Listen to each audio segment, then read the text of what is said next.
1944, Gulf Coast, Texas. German intelligence officers stared in disbelief at captured American documents showing a single number that made no sense. 20 billion gallons of aviation fuel, more than 15 times what the entire German Reich could produce in a year. While Hitler's chemists were performing miracles, turning coal into drops of fuel, America was drowning in an ocean of petroleum pumped straight from the ground. But here's what haunts history.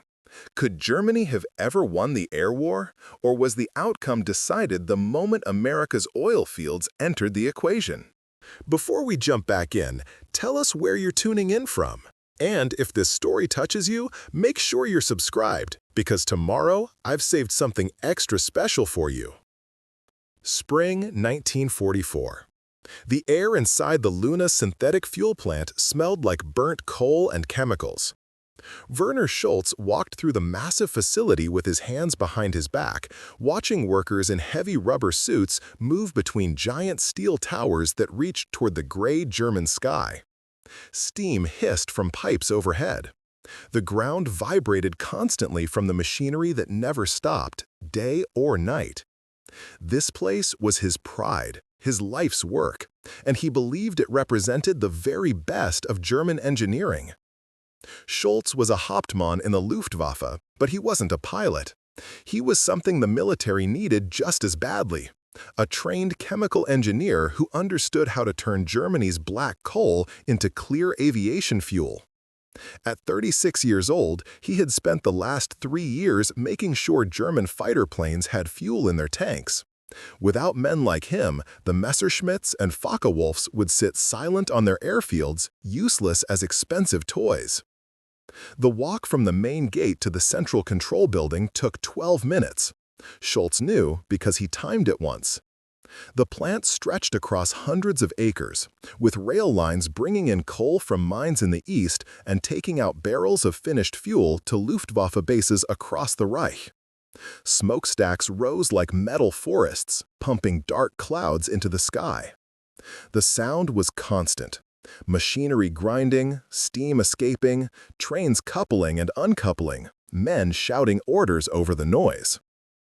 Inside the control building, Dr. Friedrich Hartmann waited with his clipboard and coffee. Hartmann was older, maybe 50, with gray hair and glasses that always seemed to need cleaning. He had worked for IG Farben, the giant chemical company, since before the war.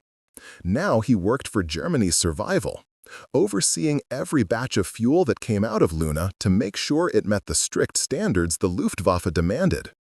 The two men stood before a large chart on the wall showing production numbers. March had been a good month. The plant produced nearly 30,000 tons of aviation fuel. Schultz pointed to the graph line climbing upward. His voice carried satisfaction when he spoke. This facility alone produces 350,000 tons annually. The Americans cannot match our chemistry. They do not have our knowledge of the Fischer-Tropsch process. They do not have our discipline.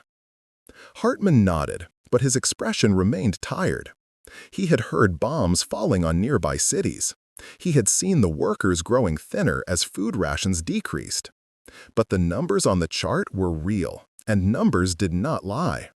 Germany was producing fuel, and production was everything. They discussed the technical details. The process was complex, almost magical in its way. You took coal, heated it to extreme temperatures, added hydrogen under enormous pressure, and if you did everything correctly, the coal transformed into liquid fuel. It required massive amounts of energy, specialized equipment, and workers who knew exactly what they were doing. One mistake could shut down an entire production line for days. Schultz walked to the window and looked out over the plant. In the distance, he could see another shift of workers arriving, gray figures moving toward the gates. Germany had mobilized every resource for this war. Every ton of coal, every skilled chemist, every rail car had a purpose, and it was working. The numbers proved it. A knock on the door interrupted his thoughts. Oberstleutnant Klaus Brandt entered without waiting for permission. Brandt was intelligence, which meant he spent his days reading reports and questioning prisoners and trying to understand what the enemy was doing. He carried a leather folder under his arm, and his face looked serious in a way that made Schultz's stomach tighten.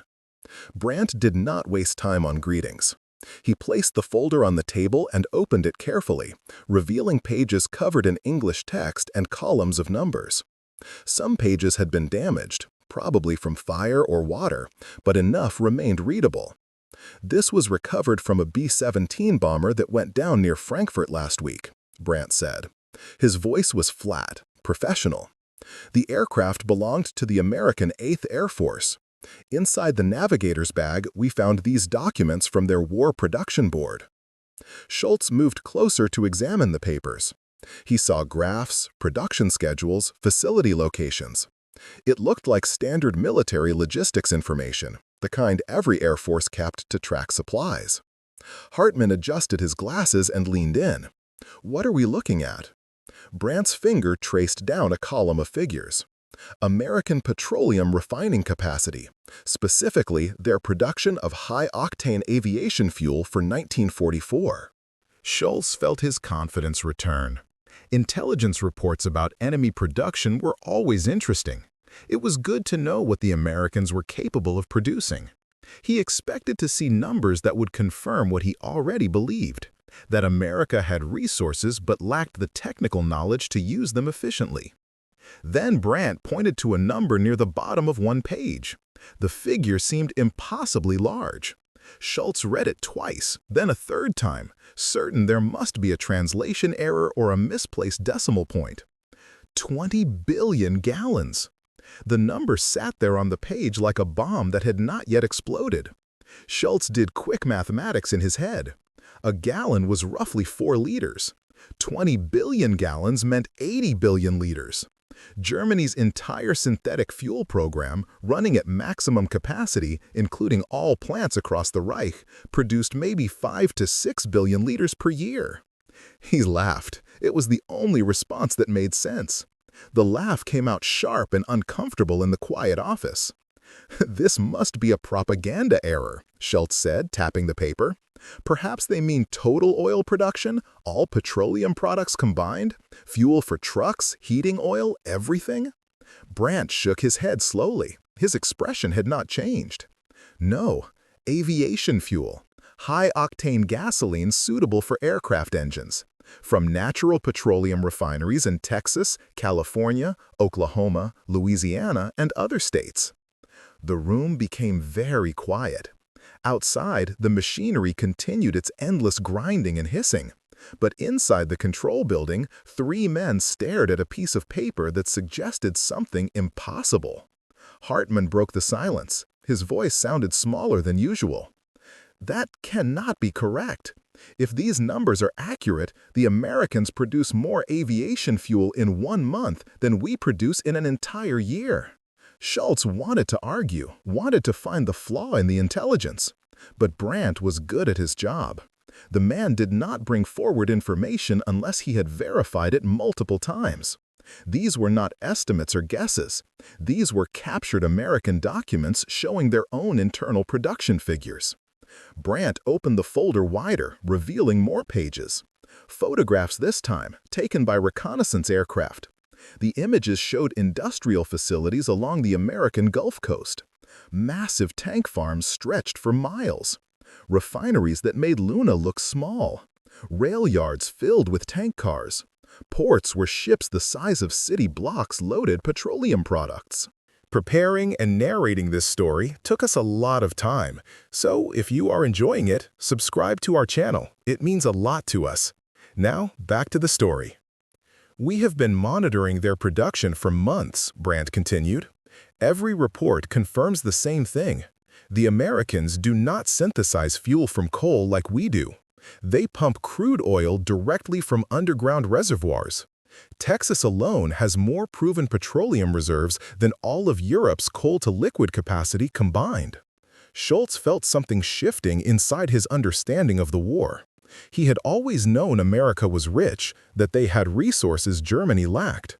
But he had believed German engineering and discipline would overcome that advantage. He had believed the Fischer-Tropsch process, perfected over decades by German chemists, gave the Reich a technological edge that mattered more than raw materials. Now he was looking at evidence that suggested America did not need complicated chemistry. They simply opened a valve and petroleum flowed from the earth itself, ready to be refined into fuel using processes that were simpler, faster, and cheaper than anything Germany could achieve. Hauptmann was still staring at the photographs. His hand trembled slightly as he reached for his coffee cup. How is it possible? We have the best chemists. We have spent years developing the synthesis process. We have mobilized our entire industrial capacity. Schultz did not answer. He was thinking about the Luftwaffe fighters he had seen grounded at airfields, waiting for fuel deliveries that came slower every month. He was thinking about the bombing raids that targeted facilities like Luna with increasing frequency. He was thinking about reports from the front that spoke of American aircraft flying mission after mission, always fueled, always ready. Brandt closed the folder but left it on the table.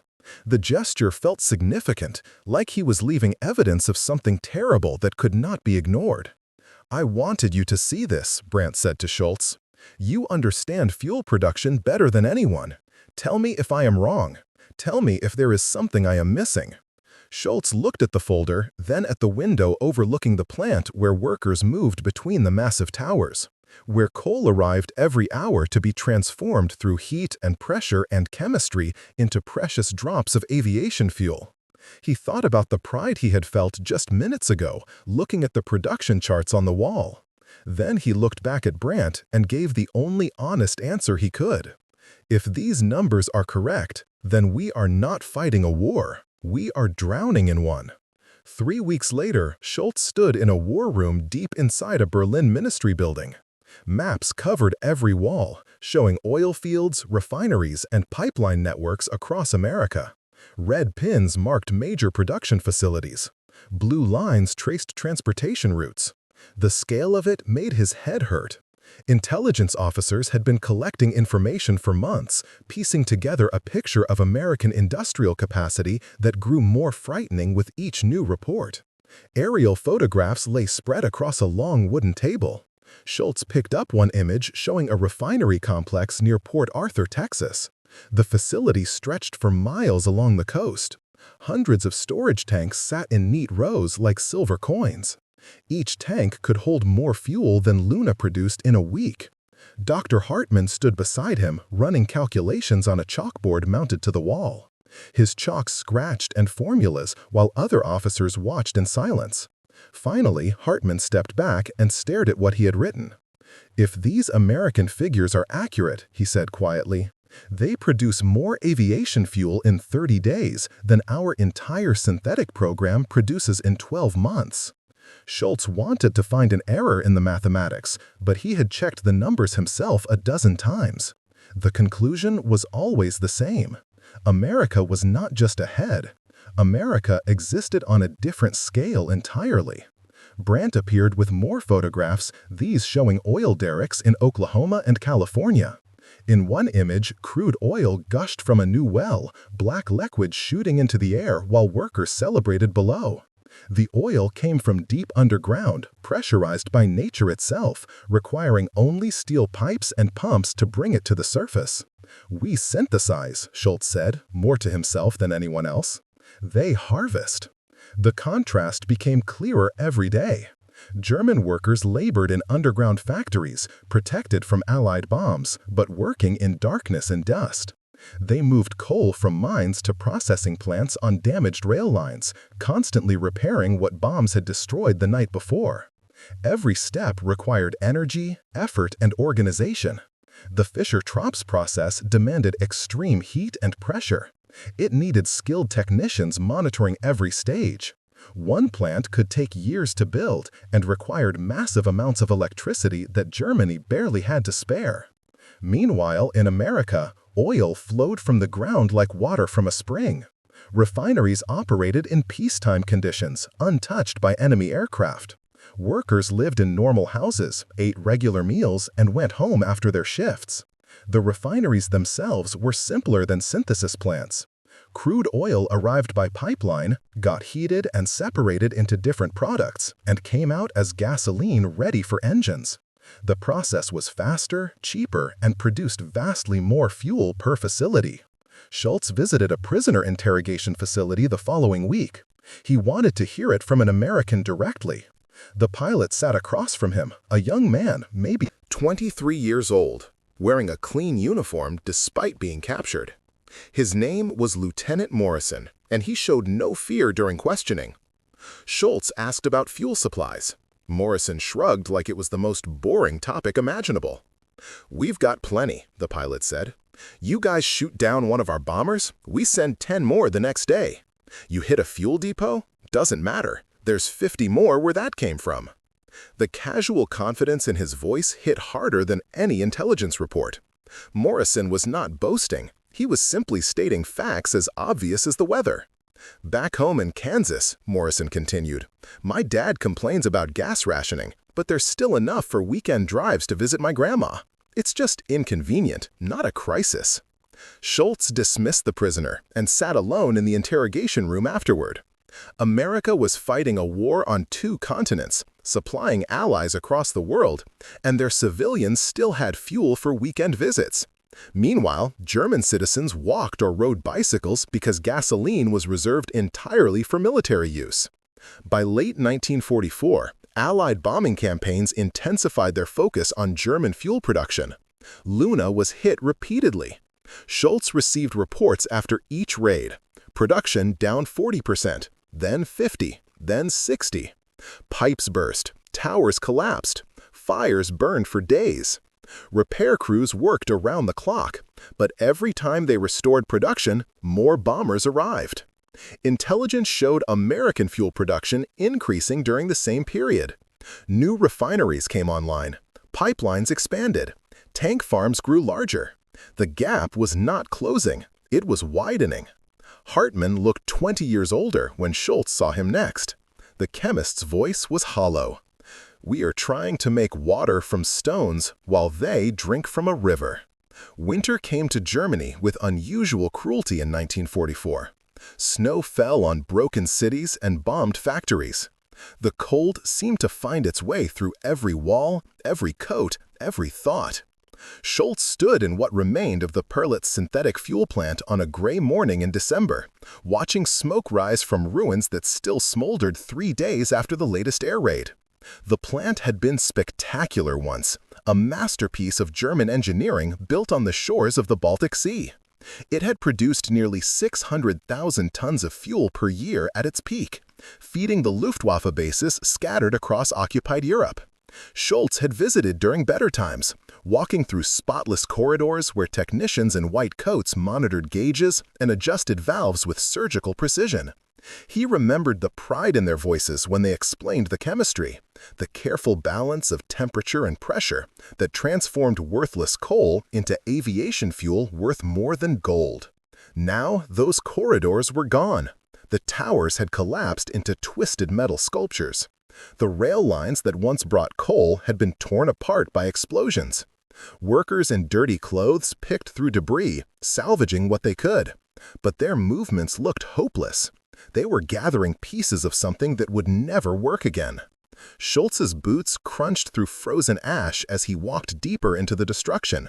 The RAF had come at night with hundreds of bombers, dropping tons of explosives with terrible accuracy. They knew exactly where to aim. Intelligence reports suggested Allied reconnaissance had mapped every critical pipe and vessel in the facility. The bombing was not random violence. It was surgery performed with high explosives. A section of walls still stood near what used to be the main processing building. Schultz stopped there, pulling a folded paper from his coat pocket. The paper was worn from being read too many times, creased along lines where it had been opened and opened again. It was the latest intelligence summary from Brandt's office, dated just 4 days earlier. The summary contained updated figures on American petroleum production. 50 million barrels of aviation fuel in storage, enough to supply the entire Allied air war for 2 years without producing another gallon. But they were still producing, still drilling new wells, still building pipelines to carry more oil to more refineries that ran day and night in perfect safety. Schultz had done the mathematics so many times he could recite them from memory. Germany's total synthetic fuel capacity, including plants that no longer existed like this one, had peaked at maybe 6 million tons per year. America produced 20 billion gallons, which converts to roughly 75 million tons. The ratio was not close. It was not even a competition. It was a fundamental difference in what was possible. He thought about the years of study he had devoted to understanding synthetic fuel production. The complexity of the Fischer-Tropsch process had seemed like proof of German superiority, evidence that German science could overcome any material disadvantage through knowledge and discipline. He had believed that chemistry could defeat geography, that engineering could triumph over natural resources. Standing in the frozen ruins, that belief felt like something from another lifetime, a comfortable lie he had told himself while the truth waited patiently to be discovered. A voice in his head whispered the thought he had been avoiding for months. We were told we were the masters of chemistry, of efficiency, of willpower. But willpower cannot create petroleum where there is none. Determination cannot make coal into oil as easily a pump brings crude from the ground. We perfected a difficult process while they used a simple one, and we mistook our difficulty for superiority. The wind picked up, blowing ash across the frozen ground. Schultz folded the paper and put it back in his pocket. His hands were shaking, though not from the cold. 2 weeks later, he sat in Brandt's office in Berlin. The building had survived the bombing raids so far, though windows were covered with boards, and heat came from a small coal stove that barely warmed the room. Brandt looked thinner than before, his uniform hanging loose on a frame that had lost weight over the autumn months. Everyone was thinner now. Food came in smaller portions as railways struggled to move supplies through a country being torn apart from the air. Brandt spread documents across his desk with careful movements, arranging them like pieces of evidence at a trial. These were the final intelligence assessments, compiled from every source available to German intelligence. Reconnaissance photographs, captured documents, reports from neutral countries, interrogations of prisoners, information purchased from contacts in South America who tracked shipping movements. All of it pointed to the same conclusion. America produced 20 billion gallons of aviation fuel in 1944, Brandt said. His voice carried no emotion, just facts delivered with the precision of a man who had stopped feeling surprise. Current projections suggest they could increase production further if needed, but they are not running at full capacity. They have a surplus. Schultz heard himself speak. The words came out flat. Then we never had a chance. Brandt did not answer immediately. He picked up one document, scanned it briefly, then set it down again. When he finally spoke, his voice was quieter than usual. Not in the air. Not once America entered the war. We could shoot down their bombers by the hundreds, and it would not matter. We could destroy their fighters, and they would replace them faster than we could count. Because the aircraft are not the limiting factor. The fuel is unlimited. Their economy is a different kind of weapon, one we were never trained to fight against. The office was silent except for the soft crackle of coal burning in the stove. Schultz thought about the newsreels he had watched in 1940, before everything changed. The propaganda films showed America as weak and divided, a nation of soft people who cared only about money and comfort. The films mocked American workers who went on strike, American politicians who argued instead of acting, American citizens who lived in luxury while Europe burned. The message had been clear. Germany had discipline and unity, while America had only wealth, and wealth without strength was meaningless. He had believed those films. Most Germans had believed them. The idea that American abundance made them weak had been comforting, a way to explain why Germany should not fear a nation with 10 times the industrial capacity. They were rich but soft. They had resources but lacked the will to use them properly. Now Schultz understood the terrible truth hidden inside that propaganda. Wealth was not a weakness. Wealth was the weapon. America did not need to be efficient because they could afford to be wasteful and still overwhelm any opponent through sheer volume. They did not need discipline because abundance replaced the need for careful rationing. They did not need to make sacrifices because their economy produced enough for both war and civilian comfort simultaneously. Germany had sacrificed everything. Every resource had been directed toward the war effort. Civilians went cold so military vehicles had fuel. Children went hungry so soldiers had rations. Workers died in factories that ran 24 hours a day producing weapons and ammunition. The entire nation had become a machine dedicated to fighting, and still it was not enough. America fought a war on 2 continents, and their civilians still complained about minor inconveniences. They rationed some goods, but not desperately. They worked hard, but not to the point of collapse. They sent millions of soldiers overseas while their factories operated at less than full capacity, because full capacity was not necessary. They were fighting comfortably, and that comfort was more terrifying than any amount of fanaticism. Schultz stood and walked to the window, looking out at Berlin through the gaps in the boards. The city was dying slowly, block by block, raid by raid. He could see smoke rising from a fire somewhere to the east. Air raid sirens wailed distantly, a sound so common now that people barely reacted anymore. "I need to write something," he said suddenly. "A report, an assessment, something that explains what we learned too late." Brandt watched him carefully. For whom? For whoever survives this, for whoever comes after and needs to understand what really happened. That night, in his small apartment with no heat and limited electricity, Schultz sat at his desk with a candle for light and began writing. The words came slowly at first, then faster, as thoughts he had been holding back for months finally found their way onto paper. He wrote about the numbers, laying them out clearly so anyone could understand the scale. 20 billion gallons versus 200 million. 75 million tons versus 6 million. Ratios that represented not just a difference in quantity, but a difference in fundamental capacity. He wrote about the contrast between synthesis and extraction.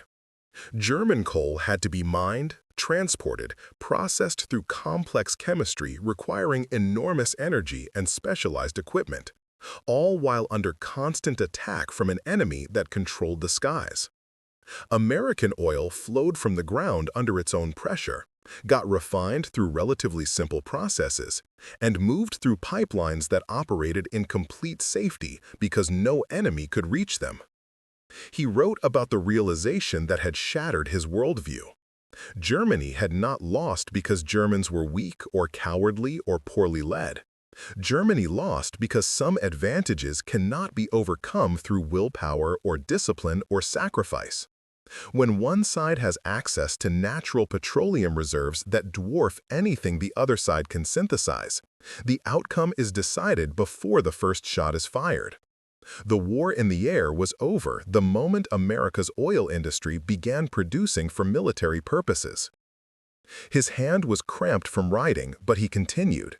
These words felt important in a way nothing else had for months. This was truth without propaganda, reality without comforting lies. He wrote about what this meant for understanding power.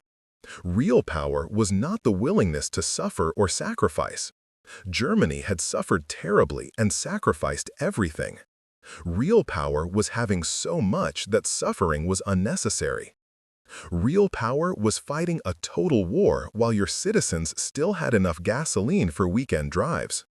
Real power was producing 75 million tons of aviation fuel per year and operating below full capacity because you simply did not need more. The candle burned low as he wrote about the propaganda that had blinded them. They had been told American wealth made them weak, that German poverty made them strong. The opposite was true. American abundance gave them the luxury of fighting efficiently, of replacing losses without strain, of overwhelming opponents through sheer material superiority.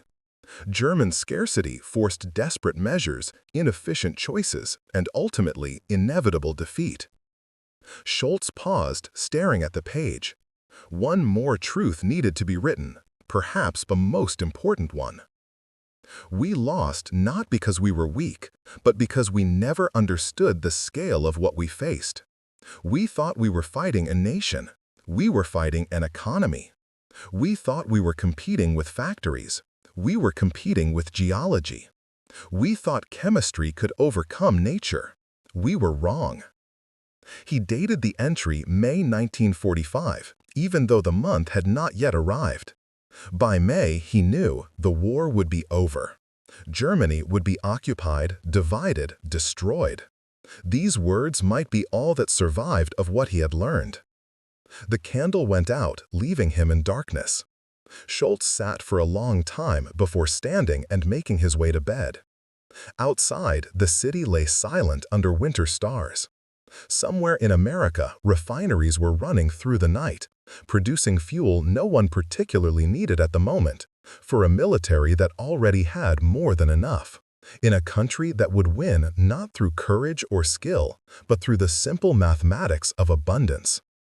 He had spent years believing German engineering was superior. Now he understood that superiority was irrelevant when the other side did not need to be superior. They only needed to be sufficient, and they had sufficiency in quantities that made German excellence meaningless. That was the lesson written in 20 billion gallons of aviation fuel. That was what he had learned while watching the Luftwaffe die, not from combat losses, but from empty fuel tanks. Power in the modern world was not measured in courage or discipline or technological sophistication. It was measured in barrels of oil, tons of steel, and kilowatts of electricity. It was measured in things you could count, weigh, and compare. And by those measurements, Germany had never been in the same competition. Summer arrived in Germany with an eerie silence that felt worse than the bombs.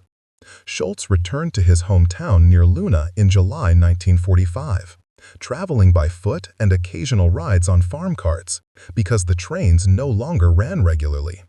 The journey took 4 days. Before the war, it would have taken 4 hours.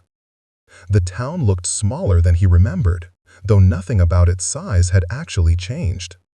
Buildings stood with walls missing, exposing rooms where families once lived, like dollhouses opened for viewing. The church steeple had been hit by something and now leaned at an angle that made it look drunk. Children played in rubble piles, their games adapted to a landscape of destruction that had become normal to them.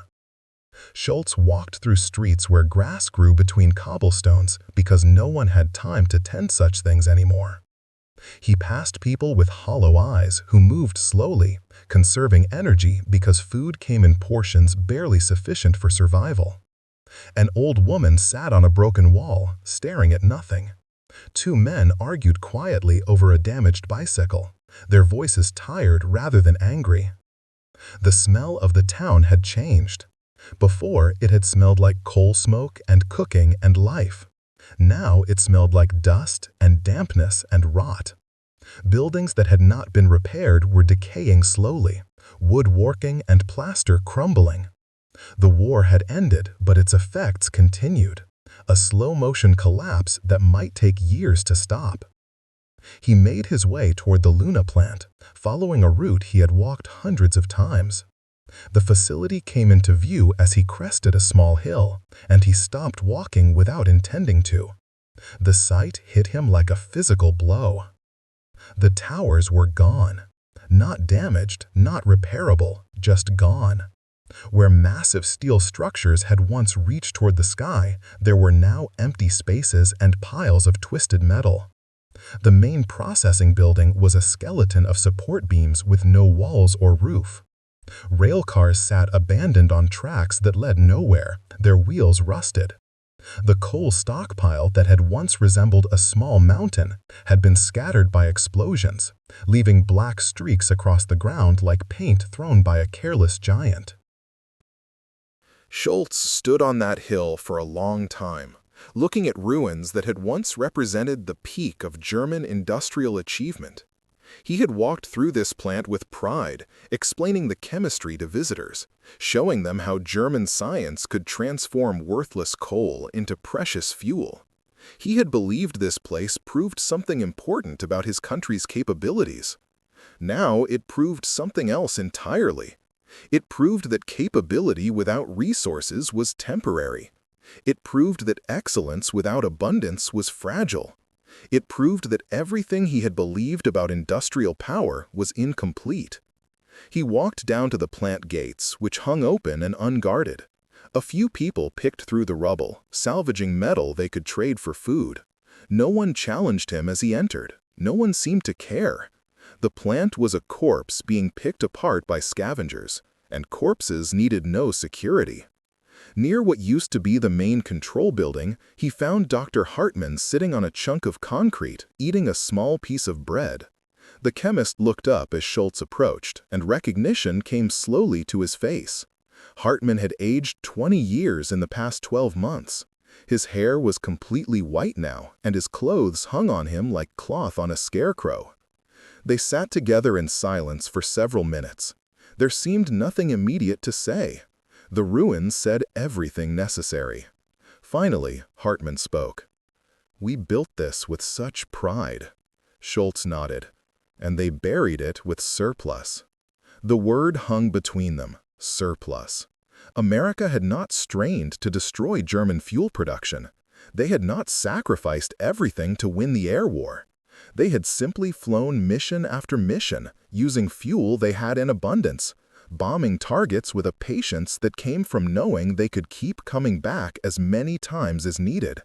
They had surplus fuel, surplus aircraft, surplus pilots, surplus everything.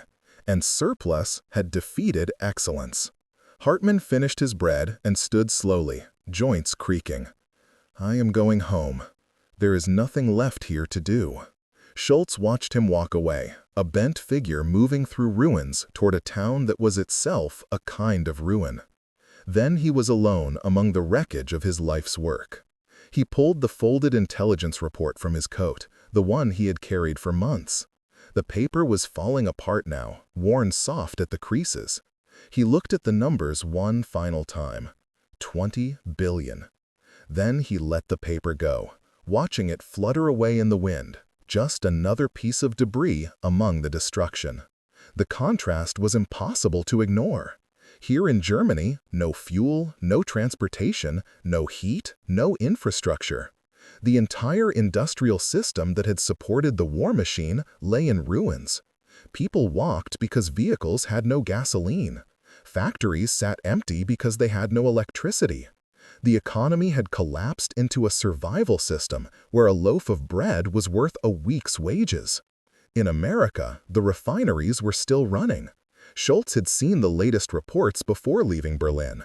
American petroleum production continued at peacetime levels, supplying a civilian economy that was already transitioning back to consumer goods. Cars filled roads. Factories made refrigerators and radios again. The Marshall Plan was being discussed, a program where America would help rebuild Europe using wealth they had accumulated while fighting a two-front war. They had fought the war and gotten richer. Germany had fought the war and ceased to exist as a functioning nation. That was the difference in abundance made. Years passed. Germany slowly rebuilt, aided by American money and resources. Schultz found work teaching at a technical university in the Western Zone, which became West Germany. He taught industrial economics and production management, subjects he now understood with a depth that came from having believed one thing and learned its opposite through painful experience. By the mid-1950s, he had a classroom of young students who had been children during the war. They knew destruction, but were young enough to believe in rebuilding. They studied hard, these young Germans, trying to understand the world they would inherit. One afternoon in 1956, a student raised his hand during a lecture on industrial capacity. The young man was serious, probably 20 years old, with the careful expression of someone who thought deeply about difficult questions. "Professor Schultz," the student said, "we study tactics and battles, but I still do not understand. How did we lose the war?" The classroom became quiet. Other students leaned forward, interested in the answer. This was the question they all wondered about, but rarely asked directly. How did Germany, which had conquered most of Europe in 2 years, end up completely destroyed just 5 years later? Schultz walked to the blackboard. He picked up chalk and wrote a single number, 20 billion. Then he underlined it twice. Because while we were turning coal into drops of fuel, he said slowly, they were turning the earth into rivers of it. War is not won by courage alone. It is won by capacity. He explained the numbers, laying them out clearly. German synthetic fuel production at its peak, 6 million tons per year, requiring massive energy, complex chemistry, and vulnerable infrastructure. American petroleum production, 75 million tons per year, pumped from natural reservoirs, refined through simple processes, completely safe from enemy attack. The students wrote in their notebooks, recording figures that told the story of why their fathers had lost, why their country had been destroyed, why they were now learning from a man who had witnessed the collapse from inside. Every fighter we grounded for lack of fuel, Schultz continued, they replaced 10 that never ran dry. Every tank we immobilized, they countered with a fleet that drank from an endless well. We fought with discipline and sacrifice. They fought with abundance. Abundance won. After class, Schultz returned to his office and unlocked a desk drawer. Inside lay his journal from the war years, the pages he had written by candlelight in that freezing Berlin apartment. He sometimes reread passages, reminding himself of what he had learned so the knowledge would not fade into comfortable forgetfulness. One entry still struck him as the most important. He had written it in May 1945, just before Germany surrendered, when everything had become clear but nothing could be changed.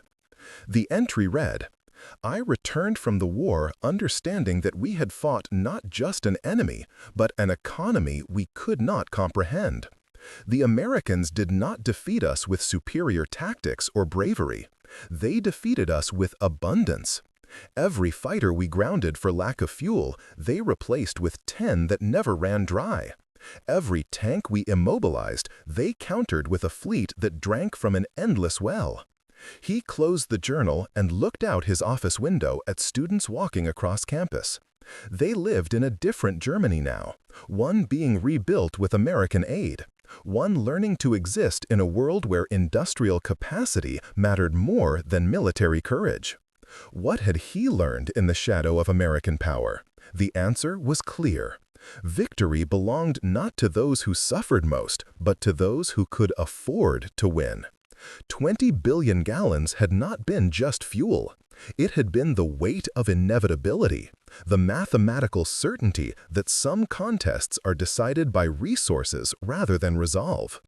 He had learned that lesson watching the Luftwaffe die on the ground, fuel tanks empty, while American bombers flew overhead using gasoline their country barely noticed producing. He had learned it in the ruins of Luna, in the intelligence reports showing numbers that made German excellence irrelevant, in the faces of students who needed to understand why sacrifice alone was never enough. The evening light faded outside his window. Schultz locked the drawer containing his journal and prepared to go home. Tomorrow he would teach another class, explain another lesson about industrial capacity and economic power. He would help these young Germans understand the world they lived in, a world where 20 billion gallons of aviation fuel had decided the fate of nations. That knowledge was his burden and his gift, carried from the ruins of a war Germany could never have won, delivered to a generation that needed to understand why. Up next, you've got 2 more standout stories right on your screen. If this one hits the mark, you won't want to pass these up. Just click and check them out. And don't forget to subscribe and turn on the notification bell so you don't miss any upload from us.